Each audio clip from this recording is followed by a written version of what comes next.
नमस्कार, हम कवि दिनेश बावरा हाजिर हैं आपके सामने एक नई कविता लेकर के। बस निवेदन इतना सा है मेरा कि आप हमारे चैनल को सब्सक्राइब कर लीजिए, कमेंट कर दीजिए, घंटी बजा दीजिए, जिससे जब भी मैं नई कविता लेकर के आऊँ तो आपको पता चले कि मैं आ गया हूँ। मैंने किसी से सुनी थी एक कहानी, जिसको सुन करके आ गया था मेरी आंखों में पानी। दो बच्चों के बीच हो गई लड़ाई, दोनों में शुरू हो गई हाथापाई। सुखविंदर ने श्याम को लात मारी क्योंकि श्याम ने सुखविंदर की किताब थी फाड़ी। दोनों हाथापाई में आगे बढ़ गए और थोड़ी देर बाद मास्टर जी के हत्थे चढ़ गए। सुखविंदर बोला, मास्टर साहब ये मुझको चिढ़ा रहा था। श्याम बोला, नहीं मास्टर साहब, मैं तो चुपचाप जा रहा था। इसने मेरी किताब फाड़ी, जिसके बीच रखा भारत का नक्शा फट गया और फटा हुआ मानचित्र देख करके मास्टर साहब मेरा दिमाग हट गया। सर, आप आज यही तो पढ़ाने वाले थे, भारत का ही मानचित्र समझाने वाले थे। मास्टर जी को जब सारी बात समझ में आई तब मास्टर जी ने श्याम को सजा सुनाई। सजा ये थी कि पहले भारत के मानचित्र के टुकड़े उठाओगे और सम्मान के साथ मेरे पास लाओगे। श्याम ने ऐसा ही किया, एक एक टुकड़े को सम्मान के साथ उठाया और मास्टर जी को दिया। मास्टर जी ने कहा, श्याम रुको रुको, अभी सजा नहीं हुई है पूरी, सजा है अधूरी।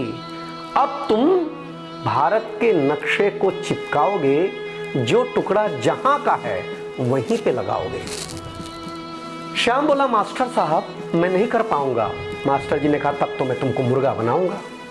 इतना सुनने के बाद क्लासरूम में खड़ा हुआ रहीम और बोला, मास्टर साहब मेरी भी अर्ज सुन लीजिए, एक मौका मुझे भी दीजिए। मास्टर जी ने बोला, हाँ हाँ आओ आओ, तुम भी खुद को आजमाओ। रहीम ने रिकॉर्ड ही तोड़ दिया, 5 मिनट के भीतर भारत के नक्शे को जोड़ दिया। मास्टर हैरान, बच्चे परेशान। मास्टर जी ने कहा, रहीम तुमने ये जादू कैसे किया? घंटों का काम मिनटों में कर दिया।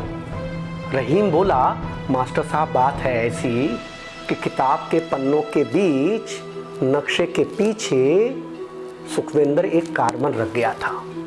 कार्बन के बाद वाले पन्ने पर छपा आदमी नक्शे के पीछे छप गया था। फिर क्या सर, मेरा दिमाग चलते चला गया। मैं आदमी को जोड़ता रहा, भारत का नक्शा अपने आप बनता चला गया। मास्टर जी के साथ पूरे क्लास ने ताली बजाई। मास्टर जी ने रहीम की पीठ थपथपाई। मास्टर जी बोले, रहीम ने जो किया और कहा उसके बाद पढ़ाने को कुछ भी नहीं रहा। रहीम, श्याम, सुखविंदर लग गए गले और तीनों बोले, चलो हम भी लड़ाई झगड़ा छोड़ करके सबको जोड़ते चले।